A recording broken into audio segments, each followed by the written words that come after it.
Okey, bismillahirrahmanirrahim. Assalamualaikum warahmatullahi wabarakatuh. Pada sahabat-sahabat semua, apa khabar? Harapnya semua baik-baik saja. Kita di petang Ramadan, hari Sabtu ni. Okey, jangan ada yang daripada pagi tidur lepas sahur sampai pukul 3 bangun kan? Puasa kan?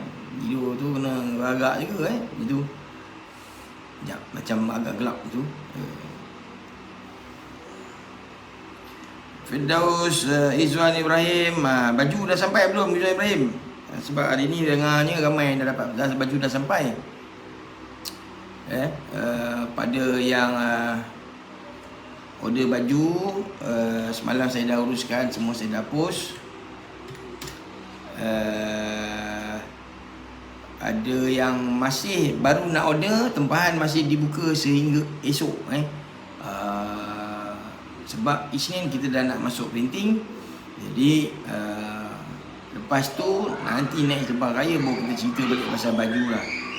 Alright, so hari ni saya nak mengambil kesempatan sikit lah untuk berbual-bual. Sebentar kita nak menunggu waktu asar sambil-sambil saya pun tengah buat kerja sikit. Okay.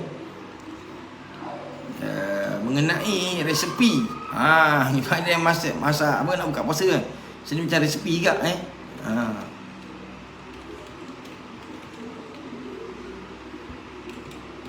Okey. Jadi hari ni kita nak kongsikan sikitlah tentang resepi macam mana kita nak bangunkan sukan sepak takraw dalam negara kita. Okay, kenapa saya nak berbicara tentang hari ini? Satunya sebab saya dah tengoklah MFC, saya dah tengok PSM, dah menyenaraikan lah apa yang mereka nak buat. Dan bagi saya, benda tu biasa je. Kenapa biasa je? Sebab kita dah tengok benda tu saban tahun. Staff ke, e-staff ke kan, saban tahun publish benda-benda tu, apa yang nak buat, Tapi kesudahannya tak ada lah apa juga macam tu. That's why hari ni saya nak respon lah tentang perkara tu. Bagi saya, apa yang disenaraikan nak buat kejohanan itu, nak buat kejohanan ini, itu hanyalah pembentangan rancangan. Okay. Destinasi, kita cerita destinasi lah, nak dibawa ke mana.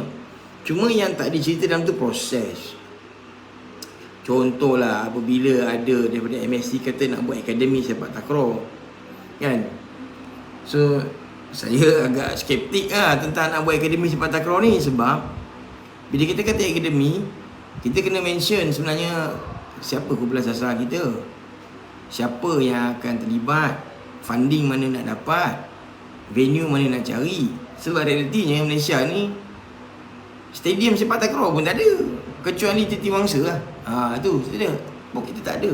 Jadi Titi Wangsa pun bukanlah 100% stadium Titi Wangsa, sebab ia dikendalikan oleh Dewan Bandaraya dan perlu bersaing jugalah dengan jadual-jadual tempahan yang lain. Jadi apa sebenarnya,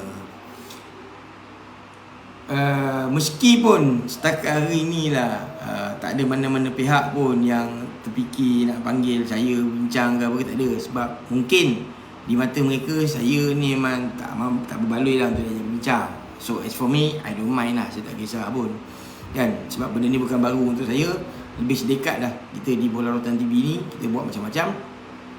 Tapi tak apalah, hari ni saya kongsikanlah sikit tentang macam mana kita nak bangunkan sukan sepak takraw ni sebenarnya. Sebab kita nampak yang ada dalam senarai-senarai itu adalah kejohanan demi kejohanan demi kejohanan. Sedangkan pembangunan sukan, dia bukan hanya kejohanan demi kejohanan saja. Dan kalau kita tengok kilang-kilang pencetak pemain-pemain sebelum ni dilihat daripada sekolah sukan. Tetapi realitinya bukan semua pemain sekolah sukan akan berakhir dengan menyarung jersey negara. So sikitlah petani saya kongsikan sebelum sampai waktu asar, iaitu tentang apa benda yang kita nak kena buat untuk kita membangunkan sukan ni. Baik, kalau sudi share boleh tolong share supaya lebih ramai lagi orang dapat manfaat. Nak sampaikan video ni kepada pihak PSM ke, MSC ke, KBS ke, MOM ke, MSN ke, dipersilakanlah supaya mereka pun dengar lah sendiri apa sebenarnya yang kita nak kena buat lah untuk membangunkan sukan ni. Okay, baik. Saya akan go through a list of things yang kita kena buat lah untuk membangunkan sukan ni. Baik, pertama ialah apa yang kena ada alright. Yang kena ada first sekali ialah coach education tu kita nak kena buat. Program kejurulatihan ni kita nak kena buat. Sebab kejurulatihan ni kita jangan baca cikgu sekolah saja. Saya sebenarnya simpati sebab sudah ni cikgu sekolah juga yang kena pikul beban ni. Bila kita kata education of coach ni ataupun membimbing, mendidik coach, dia boleh bermula dengan penghasilan video-video tentang macam mana cara pengendalian. Sebab pengendalian ni kalau kita nampak kebanyakan video yang ada lah di YouTube, contohnya di Facebook, kebanyakannya video-video ini menjurus kepada program-program yang high performance. So kita nampak contoh yang banyak kongsi video is Korea lah. Korea banyak kongsi video tutorial macam mana. Kemudian banyak juga video yang dibuat secara individu oleh pemain-pemain, teknik gulung dan sebagainya. Tapi itu teknik as individu, tapi teknik coach mengajar. Contohlah semalam saya ada tadi saya baru publish video tentang macam mana melambung bola, latihan melambung bola. It is very critical sebab pemain kita banyak yang ada masalah melambung bola.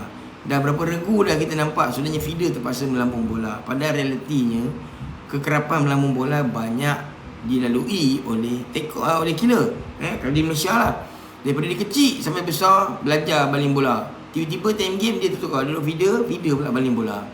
So what went wrong? Sebab apa? Sebab kaedah macam mana melatih, bukan kaedah berlatih tau, kaedah macam mana melatih pemain untuk melakukan sesuatu. Benda ni sangat penting. Sebab kita tak boleh dah nak ada coaches macam dulu-dulu punya style yang semuanya cerita-cerita tentang legendary saja, teknik itu. Dia kena teknik yang precise. Coaching ni apa sebenarnya? Coaching ni ialah apabila kita ada jangka masa yang spesifik untuk dicapai matlamatnya. Dia tak boleh okey lah, dia je yang dia ni rajin, tak boleh lebih ada yang bawa. Tak boleh macam tu. Tak boleh macam dia dah lama dah buat ni, biarlah. Gantuk sampai kan, tak boleh macam tu. Dia perlu sasaran, masa dan juga outcome.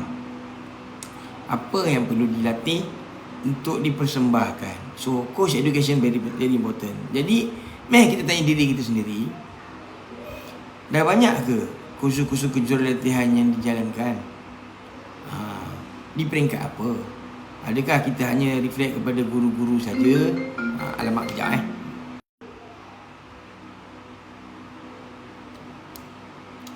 Okey, sorry, dia ada panggilan telefon Alright. Jadi okey. So kat mana kita tadi? Education of coaches. Baik. Now, kita tengok pula kepada persoalan ialah berapa banyak dah coaches yang kita produce, level. Saya tahu ramai yang pergi latihan, kejurulatihan, tapi apa pasukan yang dibawa? Siapa yang bersama dengan mereka untuk dibimbing dan dibangunkan? Dan uniknya ialah ada ramai pula di luar sana sebenarnya yang tak ada pun kebolehan kejurulatihan secara yang dibangunkan, mana bersijil tak ada. Tetapi ada inisiatif untuk menyokong dan juga mendorong adik-adik ni beraksi. Ada yang bersifat parents, bapa kepada anak, ada yang bersifat abang pada adik, ada yang bersifat daripada senior di gelanggang. Jadi proses ini perlu dipertingkatkan. Jadi janganlah macam sebelum ni lah, saya memang tak boleh betul bila PSM mendabik dada, dah buat banyak program coaching. Tak, dia bukan macam tu je. Pembangunan coaches dia bukan sekadar suruh coach pergi training, bagi sijil, lepas tu suruh donate seorang sikit untuk buat majlis makan malam. Dia bukan macam tu bang. Dia bukan macam tu. Coaching memerlukan satu proses yang berbeza, dinamik dia. Okay, nak tahu lebih banyak, nanti communicate lah dengan saya. Kalau sudi lah. Satu. Nombor 2, macam mana kita nak bangunkan sukan ni? Alright. Okay. Alright. Nombor 2. Ialah tentang pembangunan sport facility. Macam mana dengan sport facility? Kita cerita pasal nak bangunkan sukan sepak takraw negara ni. Tapi kita tengok sport facility kita macam mana. Cukup ke gelanggang? Orang kata, banyak kot gelanggang. Memang kita dengar banyak gelanggang. Macam mana gelanggang kawasan perumahan? Tapi gelanggang tu sesuai tak untuk tujuan proses pembangunan? Itu bendanya kita nak kena consider. Ada tak sufficient facilities untuk diguna pakai? So itu. Jadi bila kita kata provision dan juga improvement, maksudnya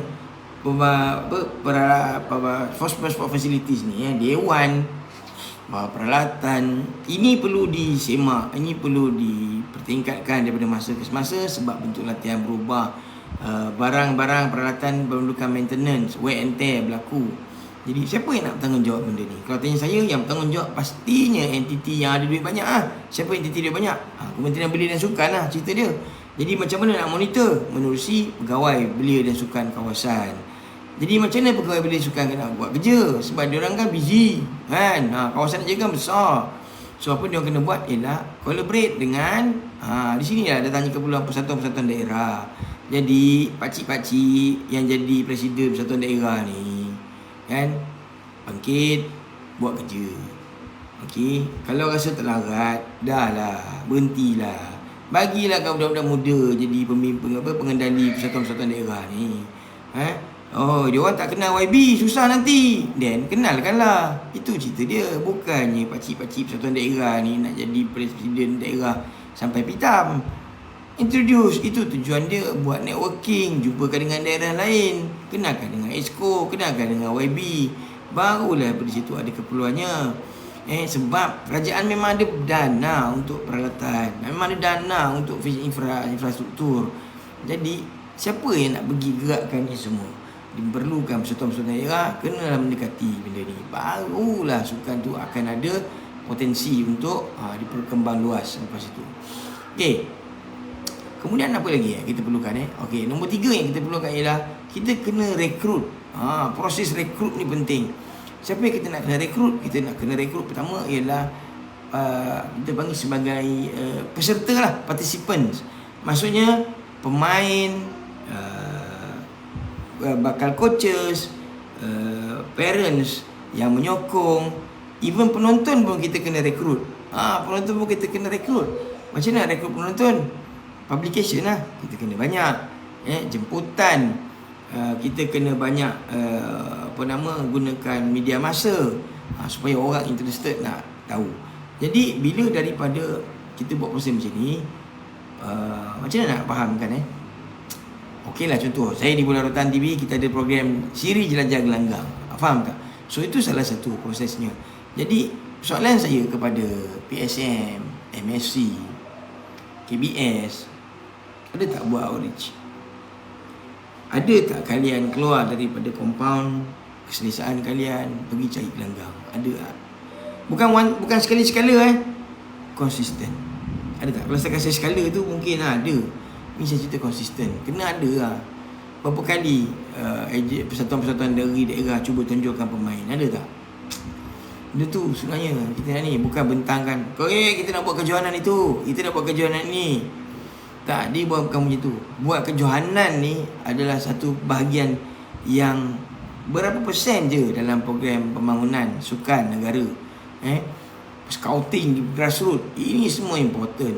Soalannya siapa yang ada buat? Tak ada. So saya ulang, nombor 1 kita kena educate coaches. Nombor 2 kita kena improvekan infrastruktur. Nombor 3 kita kena banyak buat program outreach, kena buat TID. Okey. Baik, nombor 4 apa yang kita kena buat? Kita kena buat event, acara. Ni baru datang event. Yang plan konon nak buat kejohanan tu kejohanan. Ini dia elemen yang keempat sebenarnya. Kena buat event. And event ni tak semestinya besar baru jadi. No. sikit tapi tak putus.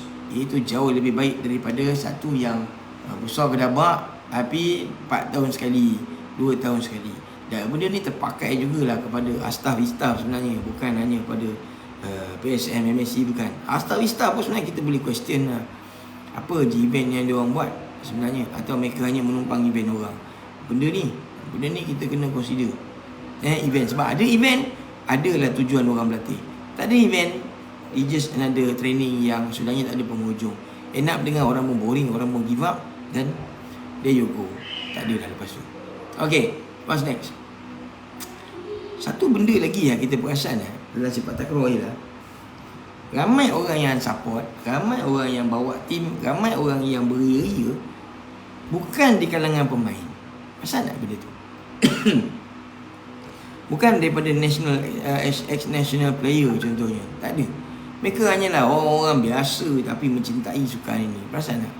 Jadi benda ni yang kita kena banyak, dalam kata lain kita kena menggalakkan kesukarelawanan dalam sukan sepak takraw ni. Kita kena promote supaya orang jom tolong boleh tak? Macam tu. Saya bagi contoh mudah macam di Gombak satu watak penting iaitu Abang Raymond. Abang Raymond ni bukan main pun, tapi dia sokong dan dokong macam-macam dia buat untuk kawasan tu. Players dia sampai buat asrama. Ini contoh orang yang penting. Jadi kita kena galakkan lebih ramai orang yang macam ni untuk disebar luas sukan ni. Kemudian dalam bentuk penstrukturan jugalah pun ada. Saya rasa macam orang-orang yang terlibat dengan kelab-kelab kena belajar juga macam mana nak mentadbir, macam mana nak menguruskan persatuan, menguruskan kelab-kelab ni. Bila kita kata mentadbir, dia termasuk dalam macam-macam macam mana nak jumpa YB, macam mana nak buat surat sokongan, macam mana nak buat proposal. Ini semua kena belajar Sebab saya sendirilah di bola rotan saban tahun orang akan mesti ada minta punya. Mesti ada PM, bang, ada tak contoh proposal nak buat game? Bang, ada tak paperwork nak minta sponsorship? So siapa yang nak ajar benda-benda ni semua?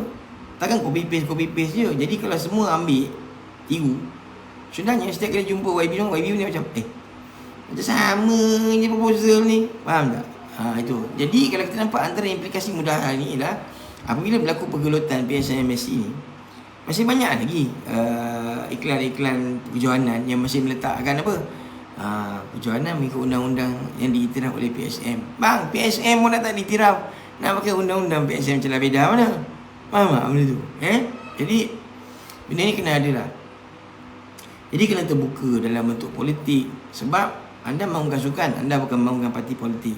Jadi siapa pun yang nak jadi menteri, siapa juga jadi YB, siapa juga jadi adun, anda boleh berlapang dada dan bertemu dengan mereka.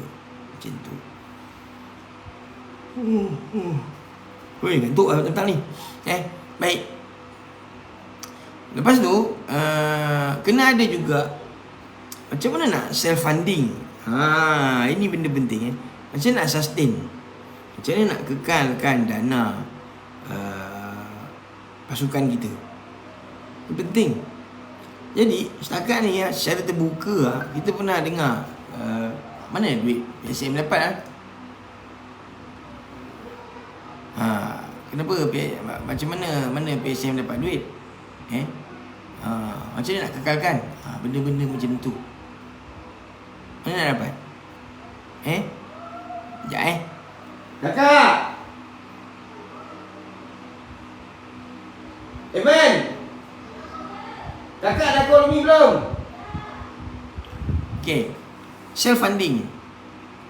So self-funding ni penting That's why kadang-kadang orang tanya, orang selalu tanya saya benda ni, dia berada pergi sana sini semua tu siapa bayar? Berada pergi jelajah gelanggang tu ada bayaran ke? Tak ada, saya tak kenakan bayaran. Tetapi saya buat macam-macam perkara supaya saya boleh self-fund. Saya jual baju, kita buat YouTube, buat Facebook. Ini semua bukan untuk menjana kekayaan saya pun, tetapi untuk memastikan kita ada dana untuk berterusan buat program, berterus-terusan boleh membiaya apa yang kita nak laksanakan. Dia macam tu. Jadi macam mana dengan persatuan-persatuan? Ada tak mereka ni diajar untuk self funding, atau memang YB je satu-satunya sumber pendapatan yang ada? Ini benda. Ataupun adakah sekadar kutipan? Dan sedihnya pasal kutipan ni ialah kita tahu banyak gelanggang sepak takraw nak suruh kutip duit beli bola pun seksa sebenarnya. Jadi macam mana nak sustain? Susah. Apa lagi? Okey, antara resepinya juga ialah kena ada athlete development program. Okey, saya bagi contoh. Semua negeri ada sekolah sukan. 14 negeri sebagai contoh. Kalau setiap pasukan, setiap sekolah negeri ni ada bawah 12, ada bawah 15, ada bawah 18. So katakanlah 12 orang saja yang ada setiap satu. Kita ada 36 pemain untuk di-develop setiap tahun, 14 negeri. So 36 pemain kali 14, okey, setahun. Maknanya ada berapa tu lebih kurang? Kita ada jangan saya kira. Maknanya matematik lemah sikit. Macam tu okey. Katakanlah 36 kali 14. Kita ada 504 pemain setiap batch satu tahun. Daripada 12, 13 dia naik. So setiap tahun paling sikit ada 500 pemain. Jadi kenapa kita tak ada stok pemain yang cukup? Itu persoalan besar tau. Kenapa kita tak ada stok pemain cukup? Di sini menunjukkan bahawa kita punya development program. Ingat, development program ni bukan sekadar syllabus tau. Development program ni juga tentang macam mana nak mengekalkan pemain tu. Contoh antara program development yang gagal ialah apabila UiTM bagi diploma kepada pelajar tapi tempohnya 5 tahun. Budak tak pergi. Ni UiTM nak marah saya, marah. Tapi realitinya itu, budak tak pergi sebab apa? Diploma 5 tahun, baik buat lain, baik buat benda lain. Kejuanan dah lah tak banyak. Jadi nak buat apa membazir masa sampai 5 tahun, faham? So akibatnya budak tak ada. Bila budak tak ada, apa jadi? Gagal lah. Benda macam tu. Jadi macam mana nak buat benda ni? Plan tu nak kena ada. Nak tahu plan tu, panggil saya, kita bincang lah. Macam tu Okay. And last one sebab nak pukul 4 dah. Last one ialah macam mana kita nak bangunkan industri sukan ni ialah dia kena ada partnership, kerjasama dengan badan-badan sukan, terutamanya yang melibatkan cross industry. Contohlah kita partners dengan pusat sukan. Kita partners dengan sponsor berkaitan dengan peralatan sukan. Kita partners dengan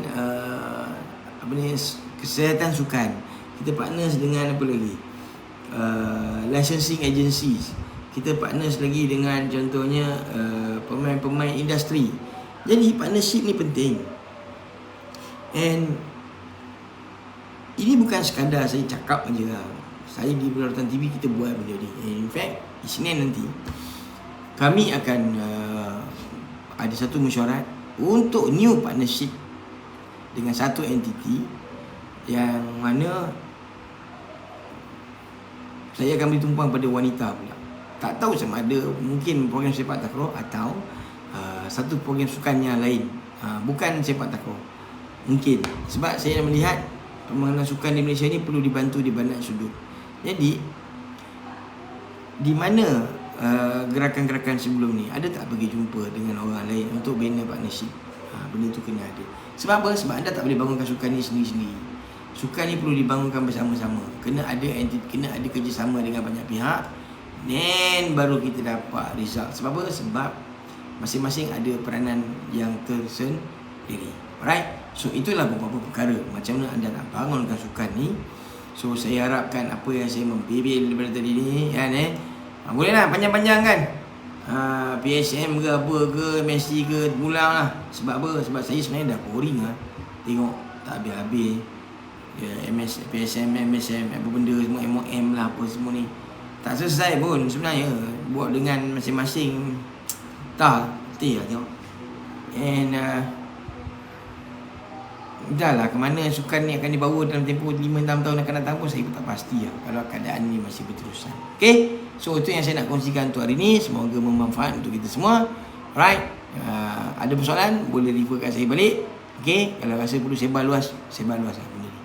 Okay, jumpa lagi. Assalamualaikum warahmatullahi wabarakatuh.